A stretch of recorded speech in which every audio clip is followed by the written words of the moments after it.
مرحبا أهلا النوادي. Assalamualaikum warahmatullahi wabarakatuh. Masih melanjutkan pembahasan yang lalu terkait kitab Mukhtasar Sahih Al-Bukhari, ringkasan dari Sahih Al-Bukhari, berjudul At-Tajrid As-Sharih, diringkas oleh salah satu ulama ahli hadis bernama Al-Imam Ahmad bin Muhammad bin Abdul Latif Az-Zabidi. Beliau yang meringkas hadis Sahihul Bukhari. Judul asli dari hadis Sahihul Bukhari yang ditulis langsung oleh Imam Bukhari, judulnya cukup panjang sehingga kebanyakan disebut dengan Sahihul Bukhari saja. Padahal judul aslinya itu Al-Jami'u As-Sahihu Al-Musnadu Al-Mukhtasaru min umuri Rasulillahi wa sunanihi wa ayyamihi. Itu judul asli dari kitab Sahihul Bukhari. Imam Bukhari salah satu ulama ahli hadis yang dinyatakan beliau menghafal kurang lebih 1 juta hadis dalam salah satu pendapat. Sebagian ulama menyatakan beliau memiliki hafalan hadis Nabi sekitar 600.000 hadis. Sebagian lainnya menyatakan 200.000 hadis. Walhasil, salah satu ulama besar ahli hadis bernama Al-Imam Ibnu Salah, beliau mengatakan bahwa dari 1 juta hadis yang dimiliki oleh Imam Bukhari, diseleksi lagi, dipilih hadis yang terbaik dari yang terbaik, yang dianggap paling sahih 600.000. Kemudian diseleksi lagi 200.000 hadis, diseleksi lagi jadi 7.275 hadis. Itu yang beliau masukkan di dalam kitab Sahihul Bukhari, 7.275 hadis. Kata Imam Ibnu Salah, jumlah 7.275 hadis termasuk hadis yang diulang-ulang di beberapa tempat. Tapi kalau tidak diulang-ulang hadisnya, maka jumlahnya genap 4.000 hadis. Al-Imamul Bukhari mengumpulkan hadis ini bukan waktu yang singkat. Beliau menulis kitab Sahih Bukhari itu kurang lebih selama 16 tahun. Awal penulisannya di kota Makkah Al-Mukarramah. Judul-judul yang beliau tulis di dalam kitab Sahihul Bukhari, beliau tulisnya di Raudhatun Nabi. Dan yang menariknya, beliau juga meriwayatkan hadis tentang Raudhah, di mana Nabi sallallahu alaihi wasallam bersabda, "Ma baina baiti wa mimbari Raudhah min riyadil jannah."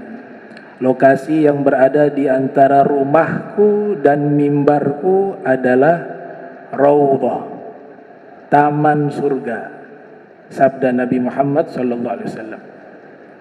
Jadi setiap judul yang ada di dalam kitab Sahihul Bukhari itu beliau tulisnya di Raudhah. Dan para ulama menyatakan dari kalangan ahli hadis, judulnya sudah ilmu.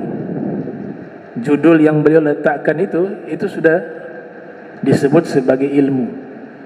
Maka ada ulama-ulama, bukan satu dua orang, banyak ulama hadis, mereka memiliki perhatian khusus terkait setiap judul yang diletakkan oleh Imam Bukhari di dalam kitab Sahih Bukhari. Di antaranya Al-Imam Ibnu Munayyir menulis kitab berjudul Al-Mutawari ala Abwabi Sahih Al-Bukhari, yang menjelaskan tentang bab-bab pokok-pokok pembahasan yang ditulis oleh Imam Bukhari di dalam kitabnya Sahih Al-Bukhari. Bahkan ulama yang hidup di zaman kita, Dr. Al-Muhaddis Nuruddin Itir, ulama ahli hadis yang ada di Suriah, menjelaskan begitu luasnya keilmuan Imam Bukhari, dan itu cukup diketahui dengan Imam Bukhari meletakkan bab-bab pembahasan secara berurutan. Dan bisa diketahui Imam Bukhari bukan hanya pakar di bidang hadis, tapi juga pakar di bidang-bidang ilmu lainnya seperti tafsir, karena dalam Sahih Bukhari ada bab tafsir. Pakar juga dalam bidang sejarah, di dalam Sahih Bukhari ada bab tarajum. Pakar juga di bidang akidah, karena di dalam kitab Sahih Bukhari juga ada bab iman.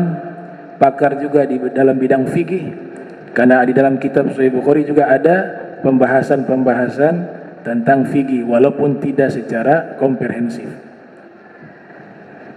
Beliau tulis kitab tersebut dengan judul Al-Imamul Bukhari wa Fiqhu Tarajumi fi Jami'ihi As-Sahih. Kitab itu kita bisa mengetahui begitu luasnya ilmu daripada Al-Imam Al-Bukhari radhiyallahu ta'ala anhu wa ardhah. Kitab ini sebagaimana yang pernah saya sebutkan, kitab Sahih Bukhari adalah salah satu kitab hadis rujukan dalam mazhab ahli sunnah wal jamaah. Begitu pentingnya kitab ini sehingga ada sekitar 300 kitab yang menerangkan isi kitab Sahih Bukhari. 300 judul kitab. Yang menjadi rujukan di antaranya adalah kitab Fathul Bari. Fathul Bari karya Al-Hafiz Ibnu Hajar Al-Asqalani yang lahir tahun 773 Hijriah. Kitab ini dianggap sebagai kitab yang menjelaskan hadis Sahih Bukhari dengan sangat lengkap. Bahkan diberikan julukan Qamus Sunnah, kamus hadis. Akan tetapi di dalam kitab tersebut penjabarannya juga sangat luas ketika membahas sanad, sehingga orang-orang awam sulit memahami. Beliau bahas bukan hanya matan hadis, tapi juga lebih banyak ke sanad hadis. Uraiannya juga kepada para rawi hadis, bukan hanya fokus kepada matan hadis. Matan artinya isi hadisnya. Al-Imam Syaukani pernah diminta untuk menerangkan kitab Sahihul Bukhari, tapi beliau menjawab dengan mengutip hadis Nabi, la hijrata ba'dal fathi. Tidak ada hijrah setelah Fathul Makkah. Maksudnya apa? Gak perlu lagi ngarang kitab syarah Sahih Bukhari kalau sudah ada Fathul Bari. Itu namanya ijabatun muskitah, jawaban yang membuat orang terdiam, gak bisa lagi menjawab. Ijabatun muskitah. Namun ulama lainnya menyatakan kitab-kitab syarah Sahih Al-Bukhari yang menerangkan matannya dengan baik itu karya Imam Al-Qastalani berjudul Irsyadus Sari. Ada juga kitab Syarah Sahih Bukhari yang lebih awal dari semua yang terkenal itu, namanya Syarah Sahih Al-Bukhari lil Imam Al-Battal. Ada juga Syarah Al-Kirmani. Ada juga Syarah Fathul Bari karya Al-Hafiz Ibnu Rajab Al-Hambali, ya, Ibnu Rajab Al-Hambali. Kemudian ada juga Umdatul Qari karya Imam Al-Ain, dan masih banyak. Pokoknya jumlahnya ada 300, itu yang terdata. Bisa lebih karena setiap zaman ulama-ulama hadis banyak juga yang memberikan penjelasan terhadap kitab Sahihul Bukhari.